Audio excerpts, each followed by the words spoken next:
Welcome to the east side of the island today. We are up above the treetops coming to you from the main road over near First Bight. So this is the farthest east we have been. We are actually technically on the east end. We are past Cox and Hole, past the cruise ship port, past French Harbor, and we are actually launching from a place called Kristi's Overlook. Amazing Tex-Mex, tacos, margaritas are, well, that's what I was doing there. As you can see, it is a lot less developed over on the east side, so we are technically east side, but we're not quite as far as Oak Ridge and some of the other neighborhoods, but we are past some of the bigger established communities, like we are past Pristine Bay. We are actually right in front of a neighborhood called Parrot Tree, which is going to be the bay to your left that you see right here, the bay right in front of us or to the right. That's actually First Bight. It's a beautiful community. A lot of homes tucked in within the trees. You just can't tell, and that's, well, I do love Roatan and how green it is, and I love when communities don't just pull out or take down all of the trees, and so it's nice to see this nice lush gardens and trees and all of the natural, well, elements that make Roatan so very, very special. So we are now pointed at the south side of the island. You can start to see Parrot Tree a little bit over to the left. Now we're going to pan over. There is a lot of smaller neighborhoods around the area. It is hard to see just because of all the lush vegetation. A lot of the homes over here are a little bit more established, so they've been around 10, 20, 30 years. There is new construction in the area. Parrot Tree is going to be a great example of that. Now, there are some lots for sale over in this area, but this is more, well, it's not as developed as you're going to see over on the west side. And one of the reasons why East End is, used to be considered remote. A lot of these areas used to only have boat access. We are currently working on the roads right now. I was driving past on the paved main road that we do have in Roatan, Honduras. And then as you go down these strips or down to the water, we do have roads. They're just not there. We just don't have as many like what we see between West End and West Bay that we saw a few weeks ago. There's roads everywhere.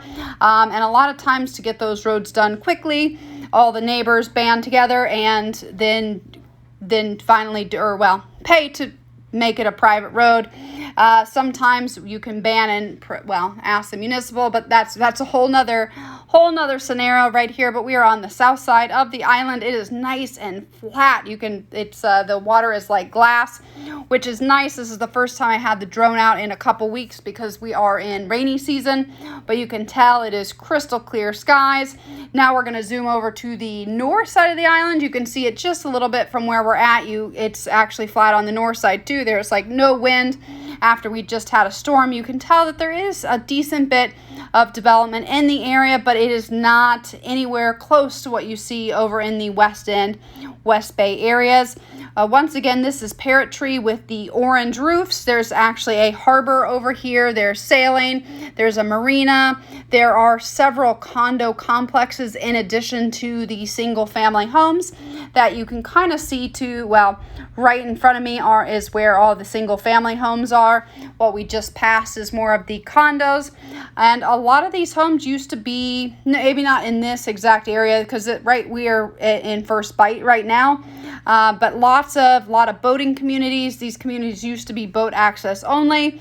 A lot of the houses, and the farther we're gonna continue this series, keeping going to the east, and we will see some of the communities that are boat access only. So you get that nice secluded Caribbean true island feel because you got to take your boat to get anywhere that you want to go. What's nice about this area, you are maybe 10 minutes from French Harbor, where you get a lot of your local grocery store, your shopping. You have the large grocery stores, you've got the gas stations, you got almost like the doctor's offices, the banks. Everything that you need to do is only about 10 minutes away, but you're still but you're the other direction. Instead of going closer to Cox and Hole, you're going over toward Camp Bay, which does have a lot of development occurring right now, but this is just kind of one of the areas that has not been as developed, and you can tell with all of the nice lush greenery, which, well, I love that. I think it's beautiful, and I wish that we could keep it as much as we can. So I do like, well, what they've done over here is they're keeping Roatan green. It allows it to protect the island, so we don't have to worry about movement of the land or mudslides or anything of that nature, because we've got those deep root systems protecting the island. And you can just see this is such, well, it's such the topography of Roatan, and we see this all over the island. It just got such nice topography, and it's different wherever you go. This is, we are actually pretty high up. Right now, I'm only about 60, well, right now I'm about 30 meters high. Before, I was, just because of where I launched, I actually launched from that road right in front of you, so I'm only up about 100 feet. Most videos, I usually go up about 100 meters just to get that, well, that nice vantage point. But today we just got to go straight in, and we're actually about to head home over to Kristi's Overlook and end with a delicious margarita and some birria tacos, which are my absolute favorites. And if you ever have any questions, my door is always open. Thank you so much for joining us on these adventures. Cheers.